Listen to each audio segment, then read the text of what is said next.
Hello friends, welcome to another Magic Monday. Can you believe we are still doing this series? Of course you can, you're watching it. Anyway, this is a deck called Like Quint, which is a fun little reference that I bet pretty much nobody gets. And the commander is Quintorious Kand, an Elephant. 5 mana, Planeswalker, 4 loyalty. Whenever you cast a spell from exile, deals 2 damage to each opponent and you gain 2 life. +1, create a 3/2 red and white spirit creature token. -3, discover 4. -6, exile number of target cards from your graveyard. Add red for each of those cards exiled this way and you can play them this turn. Pretty much we're just using this guy for the +1 making spirit tokens and casting stuff from exile. Behind the hood, under the hood, mostly red, but a pretty good splash of white. 41 non-creatures, 18 creatures. So no real dominant type here for creatures. 13 instants, 16 sorceries, 5 artifacts, 5 enchantments, 1 planeswalker, Tybalt, 1 battle, 40 lands. And we've got, what do we got? So the idea here, just to kind of summarize it quickly, is that we really want to exploit the casting cards from exile mechanic. You could take it a step further than I did and possibly make this deck a lot more effective by putting in a bunch of cards with the foretell ability. So I only have 1 foretell card, but that does trigger his 2 damage, 2 life thing. But mostly I just wanted to play with the plot mechanic again. So there's a lot of things that have plot, such as, I think this guy? Yeah, Dust Animus has plot, which also has super cool art. But if you control 5 or more untapped lands, he enters the battlefield with 2 1/1 counters and a lifelink counter on it. And he's a spirit, so he gets a bonus from some of our other cards. More on that in a minute.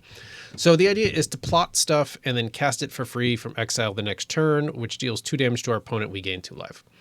So we got some removal here with Elspeth's Smite.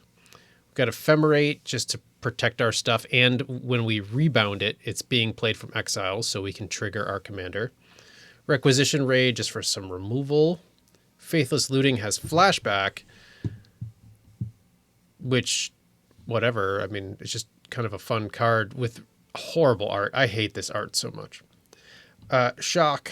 We've got Shock. Brought back. Choose up to 2 target permanent cards that were in your graveyard that were put there from the battlefield this turn. Return them to the battlefield tapped. More on that later too. Actually, you know what? Let's just skip to it.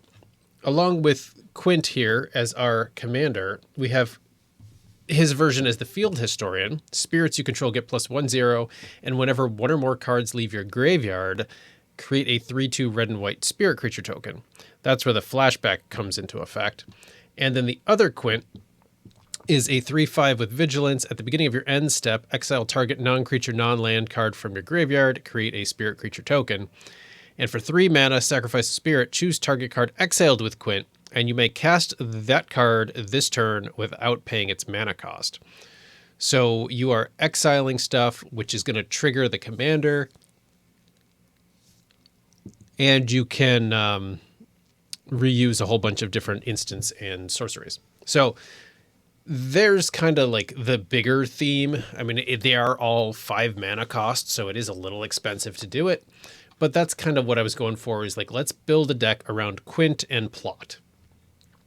So we've got this invasion here because we can exile an opponent's thing. I don't know. I just kind of got a little bit of a sub-exile theme here. And then we put 1/1 counters on each creature that attacks this turn. Once it turns into an enchantment, which, you know, with a bunch of spirit tokens, it's possible we could have a spirit army. Not on my watch for some removal. Removal here. Brimstone Roundup. Here we got some plot mechanic. Plot here. We got plot. This thing.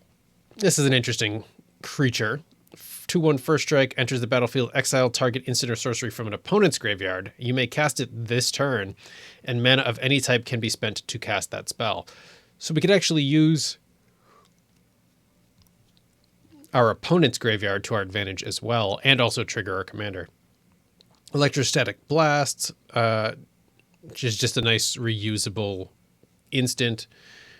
We got another plot here with Highway Robbery, some removal with Lava Coil, Obliterating Bolt, plot here, removal and life gain, a couple of mana rocks. Got this Interrupter. When it enters the battlefield, exile target spell. It becomes plotted. Spells your opponents cast from graveyards or from exile cost 2 more. So there's a couple of different uses for this. We can basically,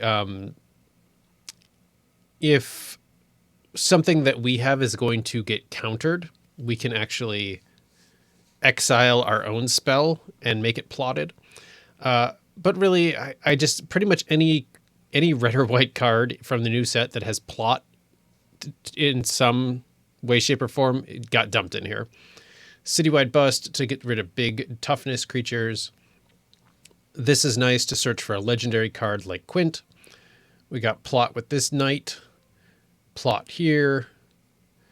This one, whenever it attacks, look at the top X cards of your library, where X is this guy's power. You may exile an instant or sorcery card with mana value X or less from among them and cast the exiled card without paying its mana cost. So again, we're exiling and then casting. We got plot here.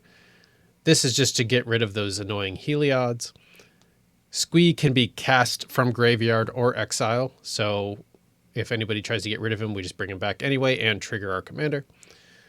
Stone Rain, because I love it. This thing, because it's nice and will give us some generic mana to spend on other things like mana rocks. This card could probably get pulled out and replaced with another Foretell card or something like that. But we could play a land or cast a permanent spell with mana value 3 or less from our graveyard each turn.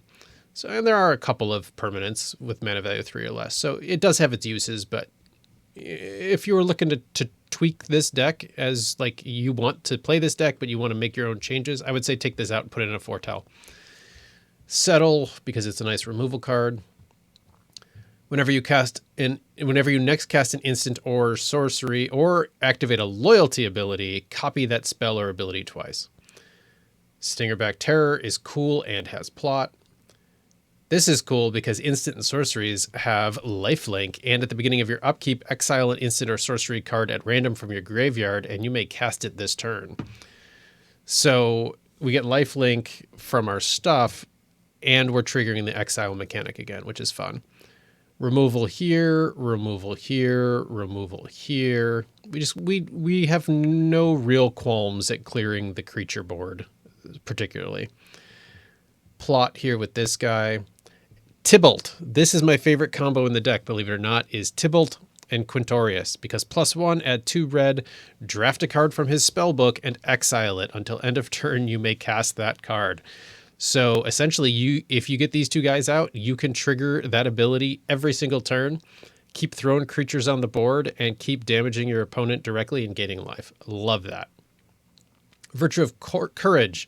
Whenever a source you control deals non-combat damage to an opponent, you may exile that many cards from the top of your library and you may cast those cards this turn. So this will actually trigger on Quint's, the commander's ability, and then we can theoretically cast other cards from exile, triggering him again. If we have the mana, we just keep going. We've got Lorehold Command.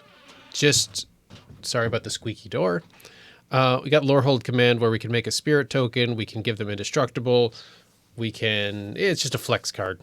And it's got Quint in the picture, so I threw it in here. These two we already talked about. Spirits get 1/0. And this one, which is really fun, to make more spirits and cast stuff from exile. This card is amazing when you get it out and start populating it. So whenever you cast your first instant or sorcery, exile an instant or sorcery at random from your graveyard, and then copy each card exiled with it. You may cast any of them without paying their mana costs. So with all the removal and direct damage we have in the red category, we can cast those multiple times and constantly trigger Quint, which is awesome.